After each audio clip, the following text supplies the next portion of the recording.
कहा जाता था कि हर पूरे चांद की रात गांव के किनारे एक पुराने घर की छत पर एक लड़की अकेली खड़ी नजर आती थी, चांद को घूरते हुए और आहिस्ता आहिस्ता कुछ सरगोशी करते हुए। लोग समझते थे कि वो पागल है, लेकिन एक रात चांद ने भी जवाब में सरगोशी की, और उस रात के बाद वो पहले जैसी कभी नजर नहीं आई। रात के करीब 11 बजे का वक्त था। शुमाली हिंदुस्तान के एक छोटे से पहाड़ी गांव में ठंडी हवा चल रही थी। गांव के लोग जल्दी सो जाते थे, क्योंकि वहां रात के बाद बाहर निकलना लोग अच्छा नहीं समझते थे। उस गांव में एक 17 साल की लड़की रहती थी, मेहर। मेहर दूसरे बच्चों जैसी नहीं थी। वो ज्यादा बात नहीं करती थी, स्कूल में भी खामोश रहती और अक्सर अकेले बैठकर आसमान को देखती रहती थी। उसकी मां की मौत तब हो गई थी जब वो सिर्फ 10 साल की थी। उसके बाद से मेहर बिल्कुल बदल गई थी। उसके वालिद हारून एक स्कूल टीचर थे। वो मेहर से बहुत प्यार करते थे, लेकिन उन्हें कभी समझ नहीं आया कि मेहर हर रात छत पर जाकर चांद से बातें क्यों करती है। एक रात हारून ने पूछा, मेहर, तुम रोज चांद को क्या कहती हो? मेहर ने आहिस्ता से आसमान की तरफ देखा। वो सुनता है पापा। हारून हल्का सा हंस दिए। चांद कब से लोगों की बातें सुनने लगा? मेहर ने सीधा जवाब दिया, जब दुनिया सुनना बंद कर दे, तब चांद सुनता है। उस रात हारून को पहली बार कुछ अजीब लगा। गांव में आहिस्ता आहिस्ता अफवाह फैलने लगी कि मेहर पर कुछ असर है। कुछ लोग कहते थे वो पागल हो गई है। कुछ बोलते थे उसकी मां की रूह उससे मिलने आती है। लेकिन असल खौफ तब शुरू हुआ जब गांव के लोगों ने कुछ अजीब चीजें महसूस करनी शुरू की। हर पूरे चांद की रात मेहर की खिड़की से हल्की सफेद रोशनी निकलती थी, और सुबह उसके घर के बाहर मट्टी में अजीब निशान मिलते थे, जैसे कोई नंगे पांव गीली मट्टी पर चला हो। लेकिन वो पांव इंसान के नहीं लगते थे।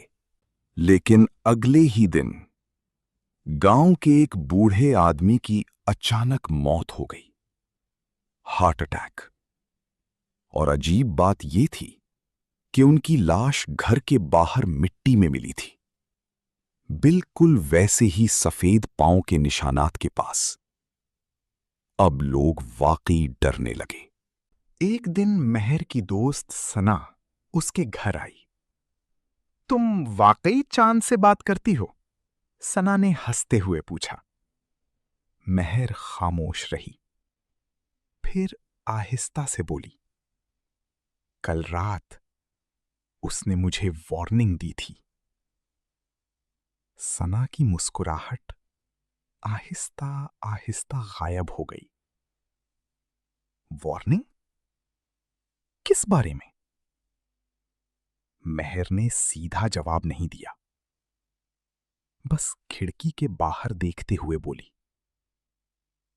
वो कह रहा था, गांव में कोई मरने वाला है। सना डर के मारे हंसने लगी। पागल है तू। एक दिन हारून ने उसकी डायरी पढ़ी। उस डायरी में अजीब सतरें लिखी थीं।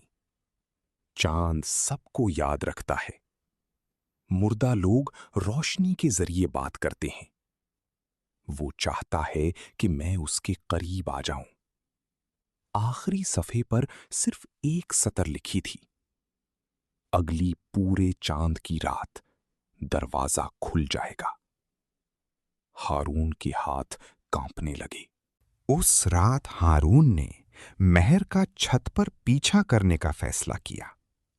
रात के 12 बजे मेहर आहिस्ता आहिस्ता सीढ़ियां चढ़कर छत पर गई। ठंडी हवा चल रही थी। पूरा आसमान सफेद चांदनी से भरा हुआ था।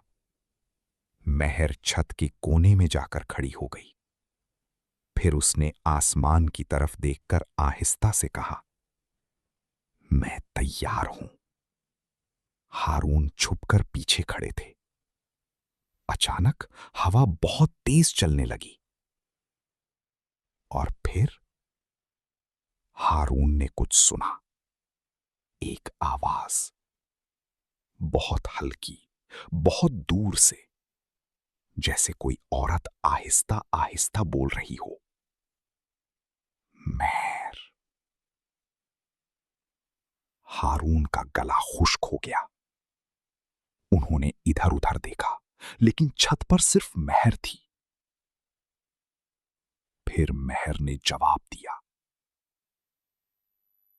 मैंने किसी को नहीं बताया। हारून का दिल जोर जोर से धड़कने लगा। महर, वो जोर से चिल्लाई। महर अचानक मुड़ी। उसकी आंखें अजीब सफेद रोशनी में चमक रही थीं और उसके होंठों पर हल्की सी मुस्कुराहट थी।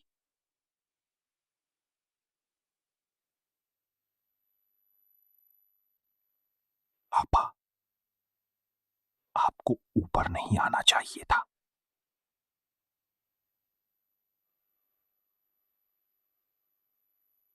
उसी रात वो गांव के एक बुजुर्ग आदमी के पास गए, जिन्हें लोग पीर बाबा कहते थे।